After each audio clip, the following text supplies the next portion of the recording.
Meus irmãos, eu vos saúdo com a paz do Senhor. Amém. Louvamos a Deus por mais uma oportunidade que temos de estar na sua casa e juntos meditar na palavra de Deus.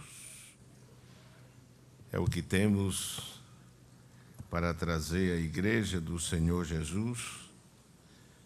É a palavra que alimenta, que edifica e que nos traz saúde na alma, no espírito, em toda a nossa vida. Eu quero retornar àquele texto que lemos na vez anterior, quando estivemos ministrando o culto de doutrina, capítulo 11, versículo 4, versículo 1 até o versículo 4 de Romanos.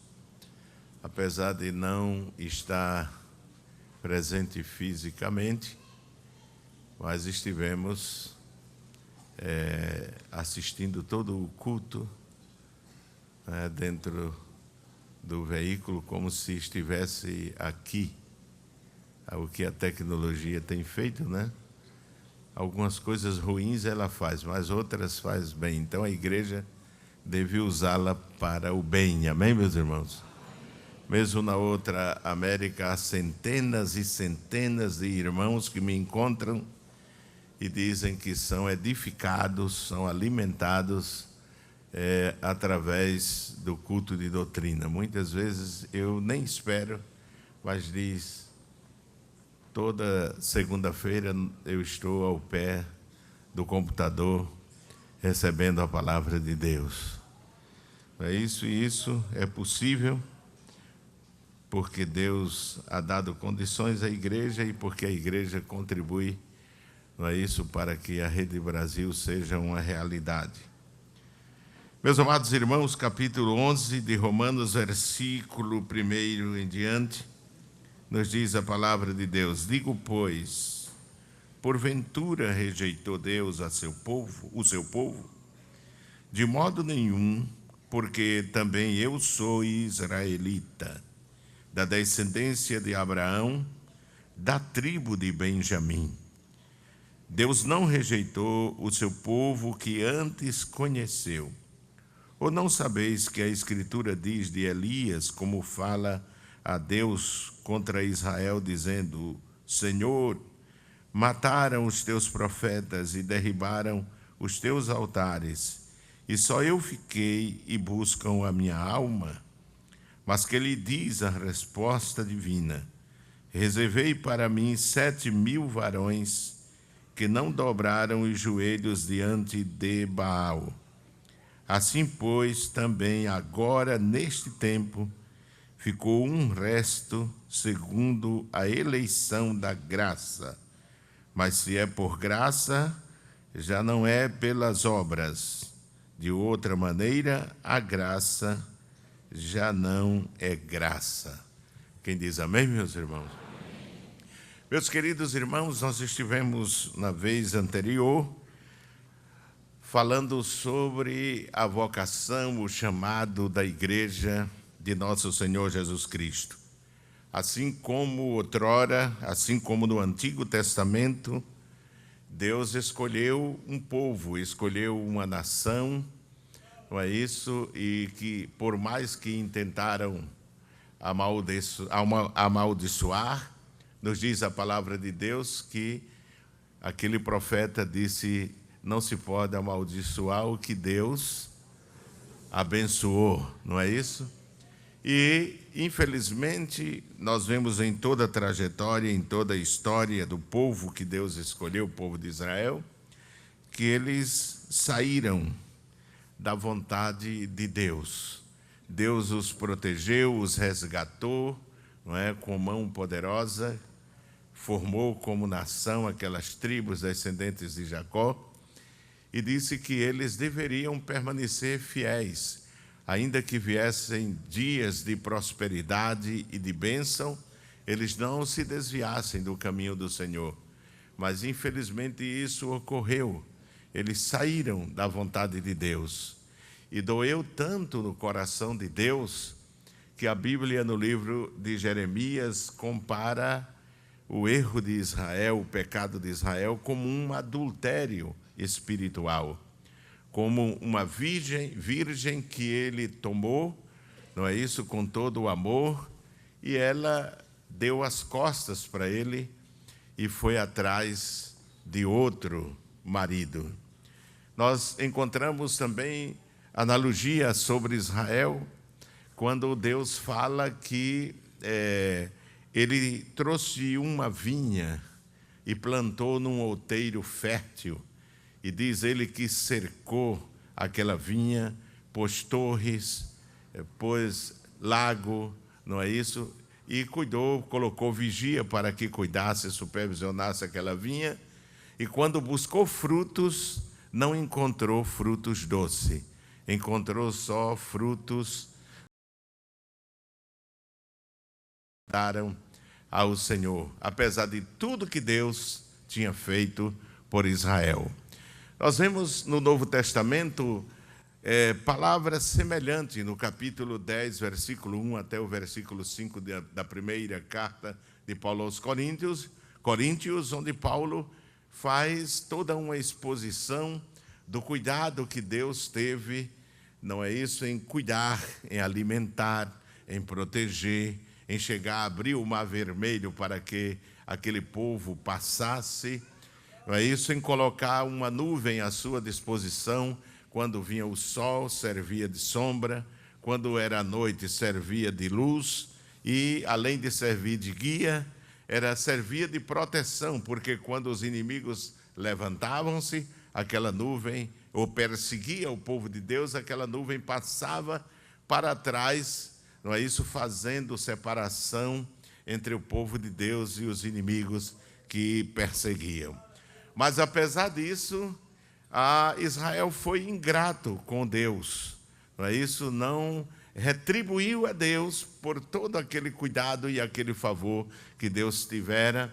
Não é isso? Está escrito no livro dos Salmos que por 40 anos Deus suportou os maus costumes, diz a palavra de Deus, mas o povo continuou sendo de cerviz dura, endureceu o seu coração e não obedeceu a Deus.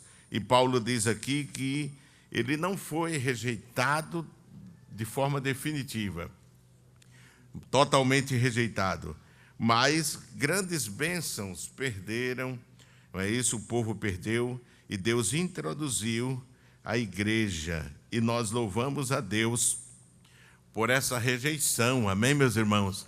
Porque foi nessa rejeição que nós fomos alcançados. A Bíblia diz aqui no texto de Paulo aos Romanos que fomos alcançados pela graça, amém? Tudo que Deus fez por nós foi feito pela graça, a sua misericórdia, amém? Ele nos alcançou e nos libertou da escravidão, do império do pecado. Paulo chega a dizer que ele nos transportou do reino das trevas para o reino da luz, do Filho, do seu amor, amém, meus irmãos?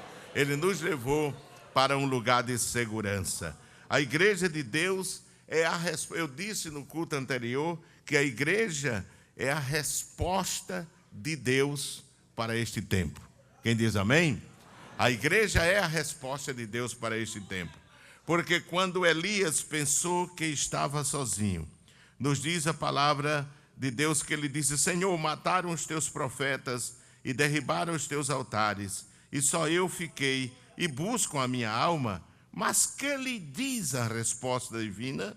Reservei para mim 7.000 varões que não dobraram os joelhos diante de Baal. E esses 7.000 que não dobraram os seus joelhos a Baal, o próprio apóstolo Paulo diz: assim, pois, também agora, neste tempo, ficou um resto, segundo a eleição da graça. Mas se é por graça, já não é pelas obras. De outra maneira, a graça já não é graça. Meus amados irmãos, damos graças a Deus porque Ele deixou os 7.000 deste tempo. Amém? Ele preservou aqueles que não se curvaram. Amém? Não se curvaram a Satanás. No concílio realizado pelos apóstolos em Jerusalém, nas palavras de Tiago, ele menciona o que Pedro disse sobre a igreja. E diz: Deus visitou os gentios para tomar deles um povo para o seu nome. Atos capítulo 15 e o versículo 14. Deus visitou o povo, não é isso? Visitou o povo do mundo para dele tirar uma nação espiritual que é a igreja. O que eu estava dizendo, aqueles que não se curvaram diante dos ídolos lá na nação de Israel, a igreja é a resposta divina a este mundo. Mas que lhe diz a resposta divina, disse o Senhor Deus. De forma, meus amados irmãos, que nós temos na história daqueles 7.000, a história da igreja. Temos na nação de Israel a história do povo que declinou, do povo que não agradou a Deus e por isso não participou daquele grupo selecto, não é isso, que Deus escolheu e que sequer Elias conhecia, porque quem sabe por causa da perseguição viveram escondidos nas cavernas, viveram escondidos salvos de forma milagrosa, assim como Deus protegeu a Israel, protegeu aqueles e protegerá a sua igreja até o fim. Amém, meus irmãos? Guardará a sua igreja até o fim. Ele usou muitas vezes servo do rei, usou ribeiro, usou corvos, usou viúva pobre e preservou o seu servo. Deus tem infinitos recursos ao seu dispor para preservar o seu povo. Não é isso? A igreja, como 7.000 escolhidos, como diz o apóstolo aqui, deve aprender a lição do povo de Israel naqueles dias de crise, dias difíceis, em que o povo foi governado por reis ímpios, dos piores que existiram naquele tempo, que buscavam de toda forma provocar a santidade de Deus. Mas nós vemos que houve um declínio espiritual naqueles que não viveram dentro da vontade de Deus. Duvidaram na fé, viviam desagradando a Deus. Observe o que diz o primeiro livro dos Reis, onde está registrada a história. Aqui o apóstolo faz menção, 16 e 21 do primeiro livro dos Reis, diz: Então o povo de Israel se dividiu em dois partidos. Metade do povo seguia a Tibni, filho de Ginate, para o fazer rei, e a outra metade seguia a quem? Seguia a Onri. Observe, meus amados irmãos, a primeira frase desse texto diz: Então o povo de Israel se dividiu em dois partidos.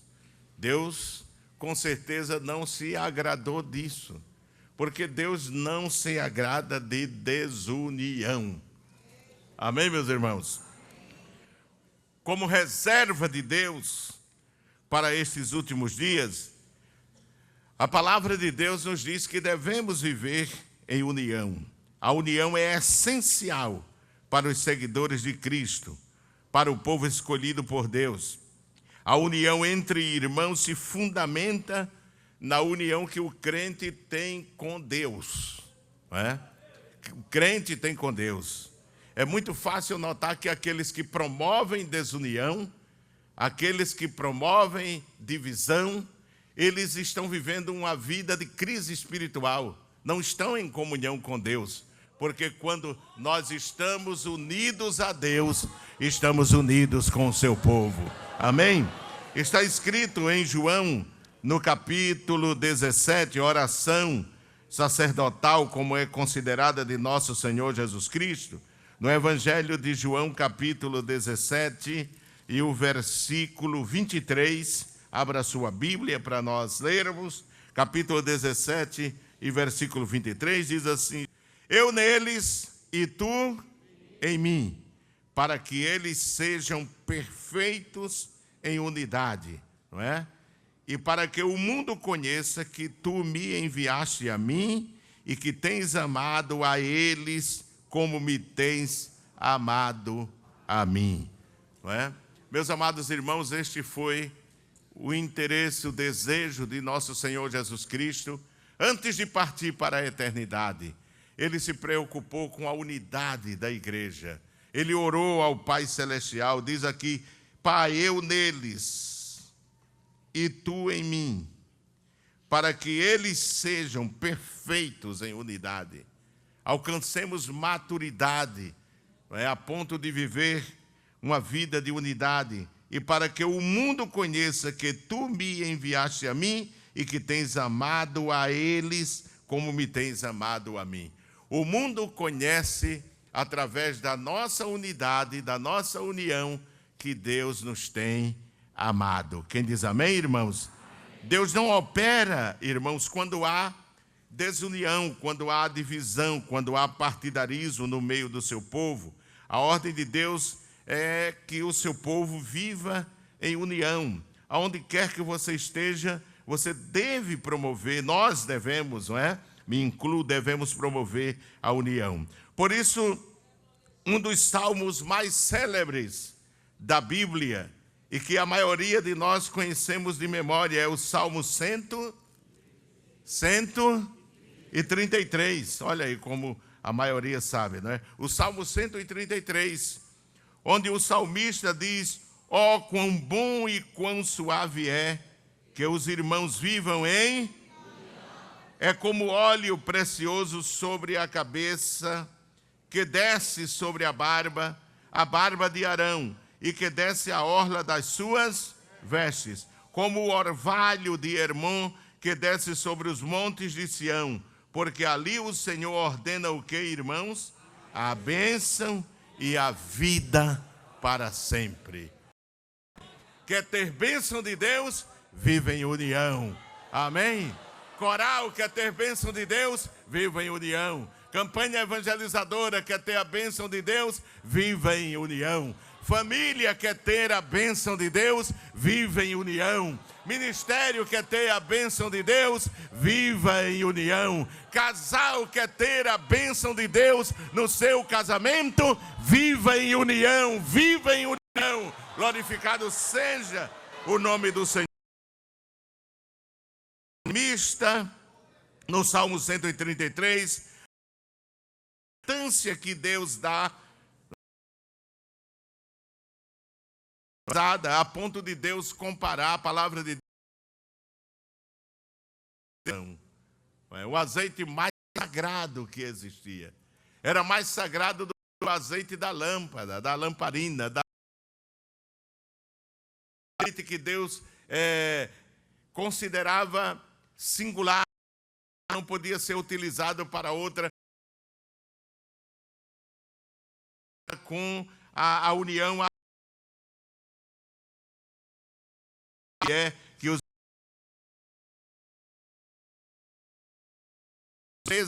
ela diz assim: como é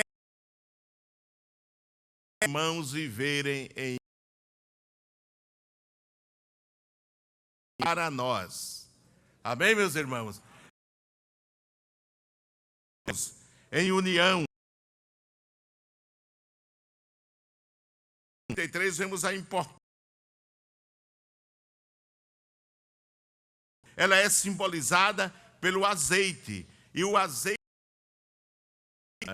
o azeite da unção. Capítulo 30. Capítulo 30 de Êxodo, versículo 22, você vê a composição do azeite que o salmista fala aqui. Ele diz: falou mais o Senhor a Moisés, dizendo: tu, pois, toma para ti das principais especiarias da mais pura mirra, 500 ciclos, e de canela aromática, a metade, a saber, 250 ciclos, e de cálamo aromático, 250 ciclos, e de cássia, 500 ciclos, segundo o ciclo do santuário, e de azeite de oliveiras, 1 hin, e disto farás o quê? O azeite. E disto farás o azeite de quê? Da santa unção, veja, irmãos, e perfume composto segundo a obra do perfumista, este será o azeite da santa unção. O azeite com que Arão e os seus filhos foram ungidos no dia que Deus os chamou e os consagrou, não é? Nos diz aqui a Bíblia para que servia esse azeite. O versículo 26 diz: e com ele ungirás a tenda da congregação e a arca do testemunho, e a mesa com todos os seus utensílios, e o castiçal com os seus utensílios, e o altar do incenso, e o altar do holocausto com todos os seus utensílios, e a pia com a sua base. Assim santificarás o quê? Estas coisas, para que sejam santíssimas. Tudo o que tocar nelas será santo. Também ungirás a Arão e a seus filhos, e os santificarás para me administrarem o sacerdócio. Quem diz amém, irmãos? Ora, meus amados irmãos, esse azeite era ao mesmo tempo um perfume, amém? Que exalava o seu cheiro. E a unidade, a união, enquanto a desunião exala uma coisa em putrefação, uma coisa em estado espiritual de putrefação, a união, ela retrata, ela espalha o bom cheiro de nosso Senhor Jesus Cristo, o cheiro do Evangelho. Amém, meus irmãos? O cheiro do Evangelho. Assim como ela consagrou, o azeite, a unção, santificou a todas as peças do tabernáculo, a união, ela também santifica. Ela mantém um padrão de santidade na igreja, ela mantém um nível de santidade na igreja. O azeite da unção era um elemento singular para Deus, assim como a união é para o povo de Deus. Quem diz amém, irmãos? Observe que o salmista, no salmo que nós lemos, Salmo 133, ele diz ao mesmo tempo que, ó, quão bom e quão suave é que os irmãos vivam em união. É como óleo precioso sobre a cabeça que desce sobre a barba de Arão, e que desce à orla das suas vestes. Ele diz ainda que é como o orvalho do Hermon, que desce sobre os montes de Sião, porque ali o Senhor ordena a bênção e a vida para sempre. Quem diz amém? Amém? Só a bênção quando há união. Amém, meus irmãos? Só a bênção quando há união. E aqui diz que o Senhor ordena a sua bênção.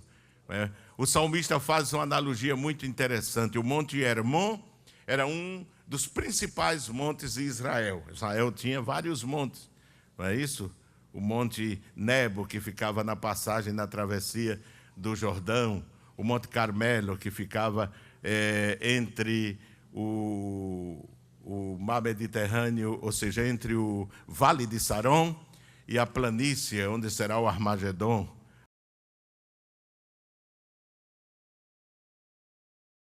O Monte Ebal, o Monte Gerizim, não é? Tudo eram montanhas, as cordilheiras da Judéia. Foram montes bem interessantes na história do povo de Israel. E o Monte Hermon estava ao norte, era uma verdadeira cordilheira. E talvez alguns não saibam, a maioria sabe, de que a bênção de Deus dependia para Israel daquela cordilheira, do Monte Hermon. Porque, sabe, irmãos, era das águas, do degelo, da neve, como diz aqui, do orvalho do Hermon, que se formava o Rio Jordão, não é? E que era a única fortaleza do povo de Israel, era o único rio, a única fonte de água doce que ainda hoje corre, não é isso, abençoando o Estado de Israel. E dessa forma o salmista diz que o monte de Hermon, o orvalho de Hermon, que desce sobre os montes de Sião, porque ali o Senhor ordena as bênçãos e a vida para sempre. O orvalho não caía só sobre o Hermon, mas sobre os outros montes, porque ali o Senhor ordena a bênção e a vida para sempre. A unidade, não é isso, gera bênção. Quem diz amém, irmãos? ela gera bênção, gera paz, gera gozo. Não é isso? É o que a palavra de Deus, quando ao ponto que vamos estudando sobre a unidade à luz da palavra de Deus, vamos vendo que bênção é viver em união com os irmãos. Não é? Salomão, o sábio Salomão, revela a importância de ser unido, de viver unido em Eclesiastes. Abra sua Bíblia, no capítulo 4 de Eclesiastes, meus irmãos. Livro de Eclesiastes, vocês conhecem? Capítulo 4, e o versículo 9, nós lemos assim a palavra de Deus. Capítulo 4 e versículo 9 de Eclesiastes diz: melhor é serem dois do que um, porque tem melhor paga do seu trabalho. Porque se um cair, o outro levanta o seu companheiro. Mas ai do que estiver só. Já viu gente assim? Gosta de viver isolado, gosta de viver sozinho, não se une com ninguém. Na igreja, todo mundo tem defeito, menos ele. Não é? Todo mundo tem defeito. Não porque aquele é amarelo, aquele é branco, aquele é preto, aquele é azul, aquele é roxo, aquele é o petroncha, aquele tem o cabelo assim, aquele tem... Só ele é perfeito, só essa pessoa é perfeita, não é? Mas não é bênção de Deus. Salomão disse também em Provérbios que o que se isola busca seu próprio proveito. Não é? O que se isola busca o seu próprio proveito. Mas aqui diz assim, porque... se um cair, o outro levanta o seu companheiro. Mas ai do que estiver só. Amém? Todos nós precisamos de companhia. Todos nós precisamos de amigos. Amém, meus irmãos? E como é bom ter amigos. Porque na hora da necessidade, você tem com quem conversar, você tem com quem chorar, você tem com quem jejuar, você tem com quem orar, você tem com quem sorrir, você tem com quem cantar. Amém, meus irmãos? É muito bom ter amigos, não é? Então, a amizade é construída dentro desse padrão de unidade, não é isso? De compreensão uns com os outros. Depois, caindo não haverá outro que o levante. Também se dois dormirem juntos, eles se aquentarão. Mas um só, como se aquentará? Se alguém quiser prevalecer contra um, os dois lhe resistirão. E o cordão de 3 dobras não se quebra tão depressa. Não é? Nós vemos que Salomão mostra que a união gera mais resultado e lucro na nossa vida. O versículo 9. Nós vemos que ele diz que se um cair, o outro levanta. Né? A ajuda vem pela união. Versículo 10. A união produz ajuda mútua. O versículo 11. Também os dois se dormirem juntos, eles se aquentarão. Mas um só, como se aquentará? Não é verdade? A força da igreja é o resultado da união, irmão. Não é? É o resultado da união. Porque quando a igreja está unida, ela é imbatível. E é por isso que Satanás luta para trazer discordância no meio da igreja. O maior interesse do diabo é trazer desunião, é esfacelar o povo de Deus, é trazer discordância, contenda, briga, não é verdade? E essa união não é obtida ainda que você seja muito espirituoso, ore muito, jejue muito, não é suficiente. Para se viver uma vida de união, tem que viver o padrão da palavra de Deus.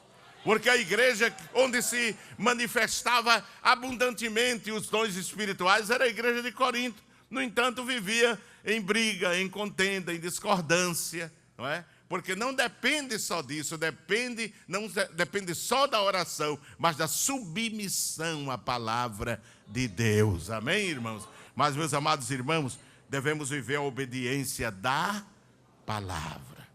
Amém? Quando vivemos.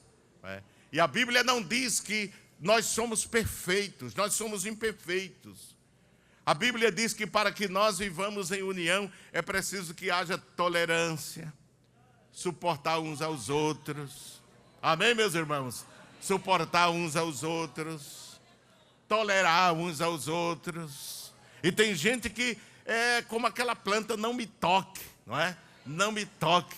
Aonde colocar ela tem briga, aonde colocar ele tem briga, porque ele é o melhor, ela é o perfeito, ela é a perfeita. Não é não, meu irmão. Vamos viver em concordância, em união, tolerando-se mutuamente, suportando-se mutuamente.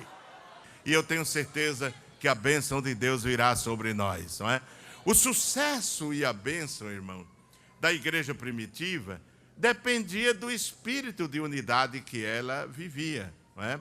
Você veja em Atos 2, no começo mesmo da igreja primitiva, Atos 2 e versículo 42, você vai ver que faltou isso em Israel, não é, irmãos? E por isso sofreu um declínio espiritual tão tremendo. Capítulo 2, versículo 42 diz assim: e perseveravam na doutrina dos apóstolos e na comunhão e no partido e em cada alma havia o que, irmãos? Temor, e muitas maravilhas e sinais se faziam pelos apóstolos.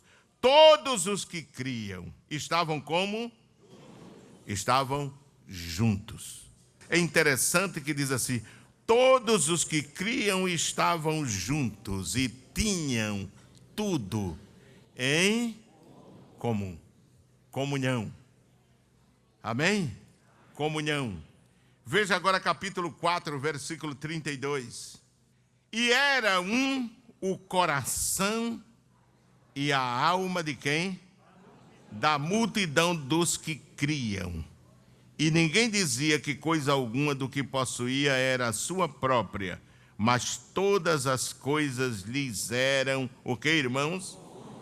Comuns. Observe o início. Não é? É difícil a natureza humana, porque, irmão, essa de pensar que a natureza humana é boazinha. Não, senhor. Veja o que o salmista diz e você vai ver que nós nascemos já com a ruindade, irmão. Sim, senhor, já nascemos de criança com ruindade mesmo, da natureza perversa, não é? Mas o Evangelho de Cristo, não é isso? Faz essa mudança. Faz ou não faz, irmão?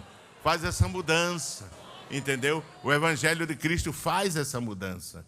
Uma das primeiras almas que ganhamos para Jesus ali na Argentina, ainda hoje ela está na igreja, a irmã Esther, quem conhece a igreja da Argentina conhece, uma mulher que mede mais de 2 metros de altura, e ela pesava uns 150 quilos. E essa mulher, quando vivia na impiedade, era chamada de Margaret Thatcher. Foi do tempo da Guerra das Malvinas, né? E ela vendia verdura, irmãos. E todo homem temia ela. Um irmão de uma igreja evangélica lá disse: pastor, Deus, para salvar essa velha, fez muita coisa, viu? Eu digo: fez, irmão? A morte de Jesus na cruz foi para isso. Disse: porque eu era concorrente dela e vendia verdura. E ela colocava toda vez, dizia assim: não me entre na rua que eu vendo. E um dia ela meteu a mão na botina, tirou uma pistola e quis atirar em mim. Quis atirar em mim. Quis atirar em mim. Como foi que o senhor conseguiu essa velha para a igreja, essa irmã para a igreja? Eu digo: não fui eu, irmão, o Espírito Santo. Pregamos a palavra e ela veio. Irmãos, interessante era ver que aqueles vizinhos que tinham medo dela, mas depois que ela aceitou a Jesus Cristo, ela chegou ao ponto de ser destratada. Uma vizinha foi lá, disse o que quis na porta dela, e ela ficou chorando e dizendo: Deus te abençoe, Deus te abençoe, Deus te abençoe. Vai, irmão? É por isso que o diabo é tão atrevido com os crentes, né, irmão? Faz coisa, inventa coisa, mente. Porque ele sabe que o crente não vai pegar uma pistola para dar um tiro nele, o crente não vai pegar um pau para dar nele. Agora o crente entrega a Deus e no seu tempo Deus faz o juízo. Amém, meus irmãos? Deus faz o juízo. Deus toma a medida certa, não é? Deus toma a medida certa. Mas veja que o Evangelho é capaz de tornar uma unidade perfeita entre os homens. Ele diz assim: e era um o coração e a alma da multidão dos que criam. Criam em quê? No Evangelho. Criam em Jesus. Criam na palavra. Quem diz amém, irmãos? Amém. E ninguém dizia que coisa alguma do que possuía era sua própria, mas todas as coisas lhes eram comuns. Não é? Então, isso é a bênção que o Evangelho opera na vida do crente. Esse é o resultado espiritual que o Evangelho produz. E quais são os benefícios da união? Segurança e proteção, como nós vimos em Eclesiastes 4:12. Ajuda entre irmãos quando tem necessidade. Romanos 12:13. Veja aí o que diz a palavra de Deus. Romanos capítulo 12 e o versículo 13. Diz: comunicai com os santos nas suas necessidades e segui o quê? A hospitalidade. A Bíblia atualizada diz: compartilhai, não é? Compartilhai com os santos na sua necessidade. Dá coragem, motivação para continuar, Efésios 4:29. Compreensão e paz entre pessoas e compartilhamento no sofrimento. Romanos capítulo 12, versículo 15 ao 16. E a capacidade para fazer muito mais juntos do que cada um sozinho. Efésios 4:16. A igreja, irmãos, tem a obrigação de viver em união. Em viver em unidade. Unidade, união é um mandamento de Deus. Amém? É um mandamento. A igreja é o corpo de Cristo. E cada membro precisa do outro para a sobrevivência do corpo e para a sua própria sobrevivência. Nós precisamos dos nossos irmãos. Sim ou não, irmãos? Precisamos uns dos outros. Não é? Na hora da necessidade, nós vemos a importância disso que eu estou dizendo.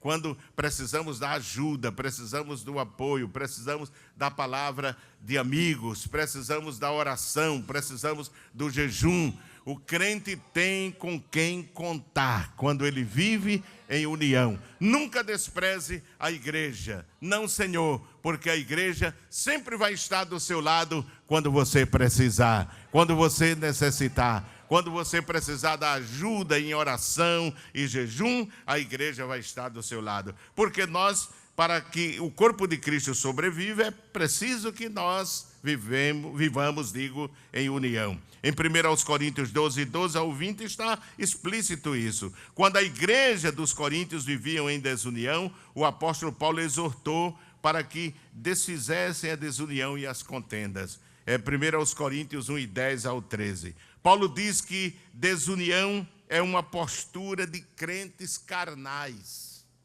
Quando há desunião, quando um crente gosta de promover a desunião, viver em desunião, isso é na classe de escola dominical, no órgão da igreja, não é? É um sinal de que ele é um crente carnal, irmãos. Vive pela carne. 1 Coríntios capítulo 3, o apóstolo São Paulo escrevendo depois de haver exortado a igreja em Corintos a que vivessem em união e acabassem com aquelas panelinhas, aqueles grupos que eles haviam criado, nos diz aqui o apóstolo, no capítulo 3, versículo 1, diz: e eu, irmãos, não vos pude falar como a espirituais, mas como a carnais, como a meninos em Cristo.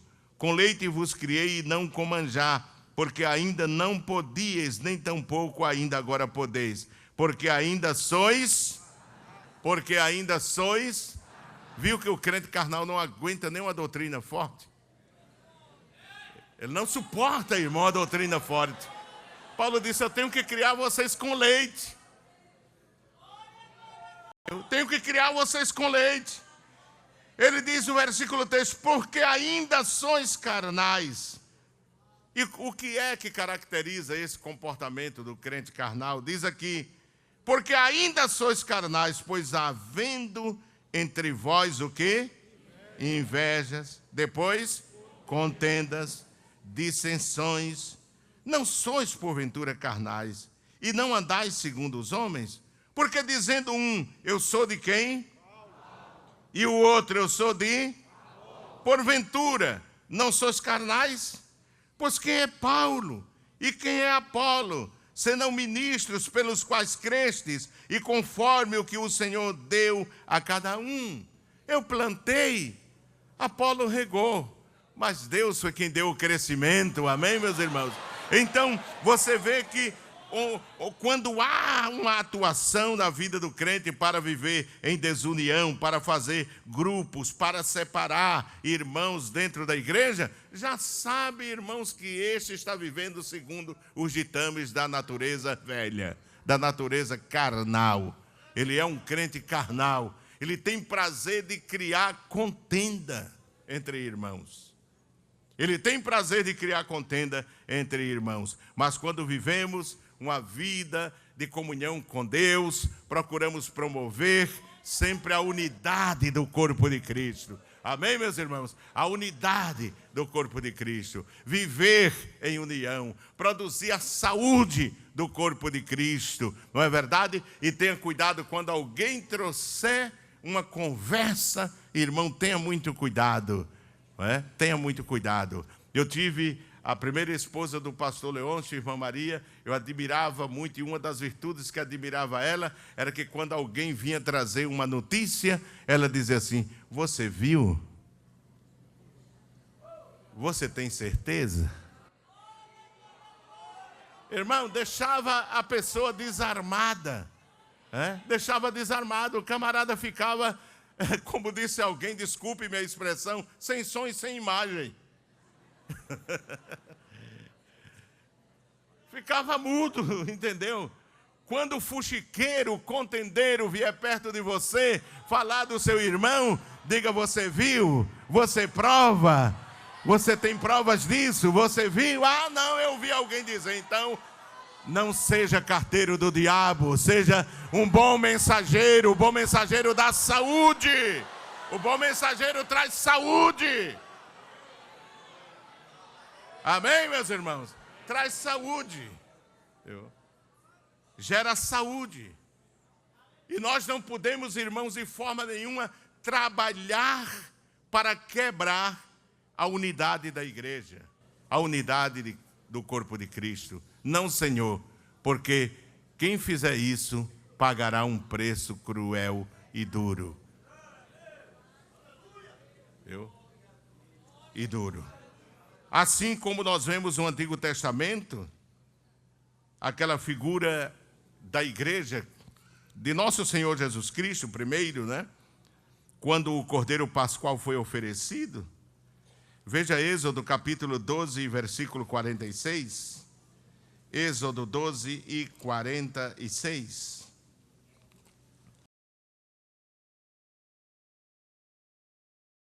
Um símbolo de Cristo, portanto o seu corpo, um símbolo do corpo de Cristo.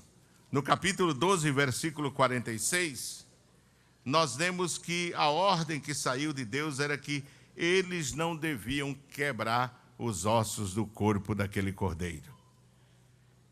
No versículo 46 diz: numa casa se comerá, não levarás daquela carne fora da casa, nem dela farás o quê?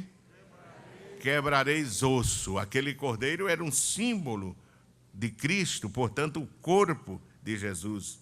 Em Números, veja o livro de Números, que é o quarto livro do Pentateuco, o quarto livro da Bíblia. No capítulo 9, comece lá de Gênesis, você vai encontrar capítulo 9, versículo 12, nós encontramos: dela nada deixarão até amanhã, e dela não quebrarão o quê? Osso algum, da ovelha oferecida na Páscoa. Quebrarão osso algum, segundo todo o estatuto da Páscoa a celebrarão. Observe que havia aquele cuidado, e Deus preservou a unidade do corpo do próprio Cristo. Veja João capítulo 19, aquele cordeiro era uma figura de nosso Senhor Jesus Cristo, E em João capítulo 19, versículo 31 de João, você vai encontrar de que a mesma exigência Deus permitiu que se cumprisse quando Cristo foi oferecido como cordeiro. 19, versículo 31.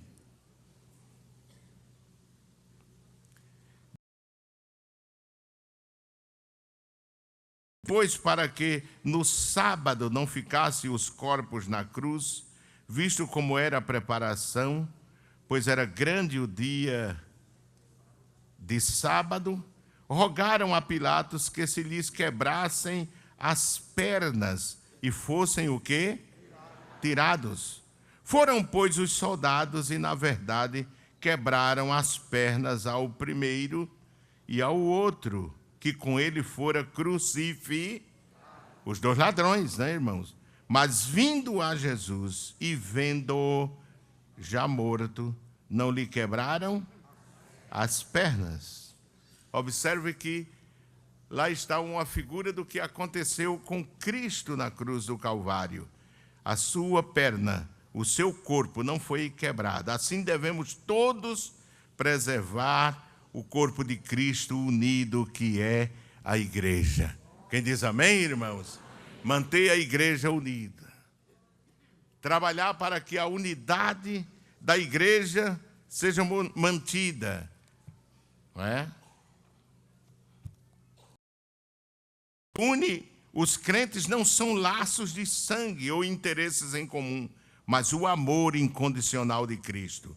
A igreja de Cristo é descrita em 1 Coríntios 12, de 12 a 30, como um corpo que tem de estar completamente unido para funcionar bem. Os membros são muito diferentes, mas cada um tem um papel muito importante para a comunidade toda. Quando a igreja está unida, manifesta a glória de Cristo. Amém, meus irmãos? Em João 17, 22 está escrito. Eu li aqui que antes de subir ao Calvário, Jesus priorizou a unidade da igreja. Ele disse, não rogo, João capítulo 17, rogo somente por estes, mas também por aqueles que vierem a crer em mim, por intermédio da sua palavra, a fim de que todos sejam um. E como és tu, ó Pai, em mim e eu em ti, também sejam eles em nós, para que o mundo creia que tu me enviaste. Amém? Em Filipenses 2, versículo 2 ao 4, o apóstolo Paulo diz que devemos nos esforçar em manter a unidade do corpo de Cristo. Ele diz, completai a minha alegria, de modo que penseis a mesma coisa, tenhais o mesmo amor, sejais unidos de alma, tendo o mesmo sentimento, nada façais por partidarismo ou vanglória, mas por humildade, considerando cada um os outros superiores a si mesmo. Não tenha cada um em vista o que é propriamente seu, senão também cada qual o que é dos outros. Que bênção, não é, irmãos? Então, ele diz, completai a minha alegria, de modo que pensais a mesma, tenhais o mesmo amor, sejais unidos de alma,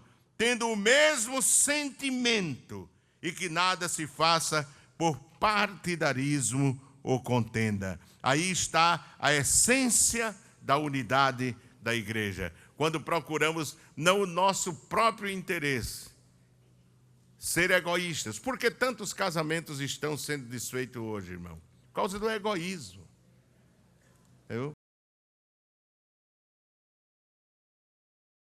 Não, irmão, é falta de vergonha. Humildade. É falta de humildade. O marido só olha para os seus direitos e não os seus deveres. E a mulher da mesma forma. Hoje só se fala de direito, mas não fala dos deveres. Mas uma vida a dois tem que ser uma vida comprometida. Tem os direitos e tem os deveres.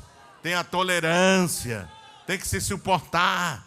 Amém, meus irmãos? Tem que ser amigo um do outro, tem que tolerar um ao outro. E quando vivemos assim, esse casamento vai bem. Não é verdade? Então, é viver segundo os ditames da palavra de Deus. Em 1 Coríntios 1:10, diz: rogo-vos, irmãos, pelo nome de nosso Senhor Jesus Cristo, que faleis todos a mesma coisa, e que não haja entre vós divisões. Antes sejais inteiramente unidos na mesma disposição mental e no mesmo parecer. Que Deus nos abençoe, irmãos. Que Deus nos ajude. E que essas palavras, elas não fiquem simplesmente no nosso cérebro, na nossa mente, na nossa lembrança, mas que essas palavras desçam ao mais profundo do nosso ser e aprendamos a viver em união. Amém? Não alimente aqueles que querem trazer desunião no corpo de Cristo. Não, Senhor. E, se necessário, afaste-se dele. Mas preserve a unidade do corpo de Jesus Cristo. Amém, meus irmãos? Que Deus abençoe, em nome de Jesus.